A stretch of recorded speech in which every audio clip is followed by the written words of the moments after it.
Bonjour à tous, nous commençons aujourd'hui à la troisième Mishnah du 7e Pérek, Mishnah Gimel. Ganav al pishnaim vetavach umachar al piem, nous sommes toujours dans la Sugya, dans le sujet de celui qui a volé et qui a ensuite égorgé la bête qu'il a volée, où la Torah nous dit qu'il devra payer 4 ou 5 fois. Le prix de la bête, 4 si c'est du menu bétail, 5 si c'est le gros bétail.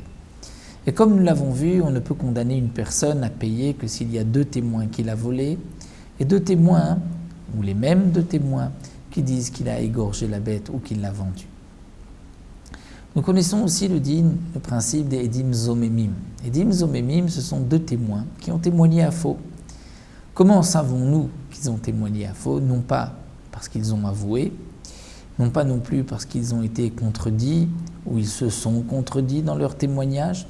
C'est vrai que dans ce cas-là, leur témoignage est annulé.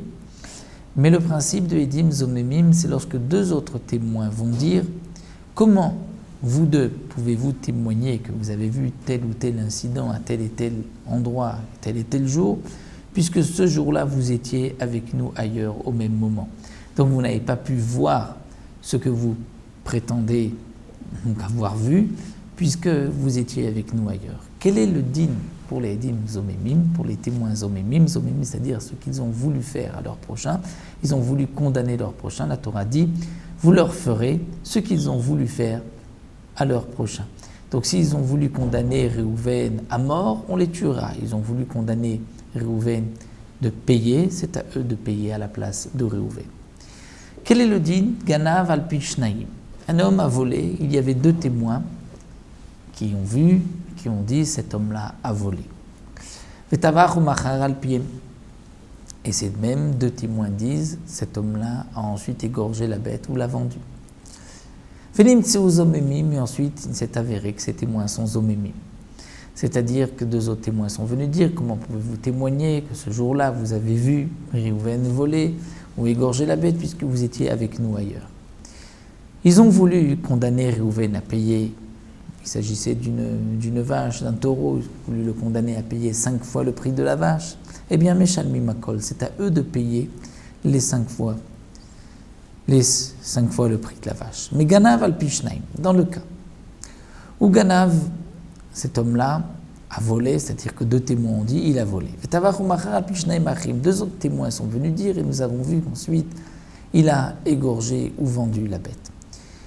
Donc les premiers témoins viennent l'accuser d'avoir volé et ils ont vu l'objet chez lui.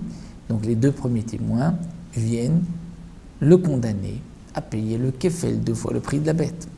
Les autres témoins viennent dire il a ensuite égorgé ou vendu la bête, donc il doit payer 5 fois le prix de la bête, c'est-à-dire encore 3 fois. Donc on peut dire que les 2 premiers veulent le condamner à payer 2 et les 2 autres témoins viennent le condamner à payer encore 3 fois le prix de la bête. Ensuite, nous dit la Mishnah, Elu vailu nimtse zomemim. Le premier groupe et le deuxième groupe de témoins ont été rendus zomemim. D'autres témoins sont venus dire vous étiez avec nous ailleurs. Eh bien, Arishonim, les premiers qui ont voulu lui faire payer 2 fois le prix de la bête, Meshalmim Tashlumé Kefel, c'est eux de payer le Kefel à sa place. Vacharonim Meshalmim Tashlumé Shlosha. Et le deuxième groupe de témoins qui ont voulu lui faire payer donc 5 fois le prix de la bête, c'est-à-dire encore 3 fois, puisque les premiers l'ont déjà condamné à 2 fois, eh bien à eux de payer Tashlumé Shlosha, 3 fois le prix de la bête. Dans le cas où Nimtseu Acharonim Zomemim, il n'y a que les derniers qui sont Zomemim, mais les premiers n'ont pas été confondus, ne sont pas Zomemim. Hu Meshalem Tashlumé Kefel, donc lui le voleur devra payer 2 fois le prix de la bête, puisqu'il y a des témoins qui ont dit qu'il a volé, Ven Meshalem Tashlumé Shlosha, et le deuxième groupe de témoins qui a témoigné qu'il a ensuite égorgé la bête, et eux sont Zomemim, eux devront payer 3 fois le prix de la bête. Echad min acharonim zomen, s'il y a seulement un seul des 2 témoins du deuxième groupe de témoins qui viennent dire qu'il a égorgé la bête, qui est zomen, batla iduchnia, le deuxième témoignage s'annule, mais le premier est maintenu.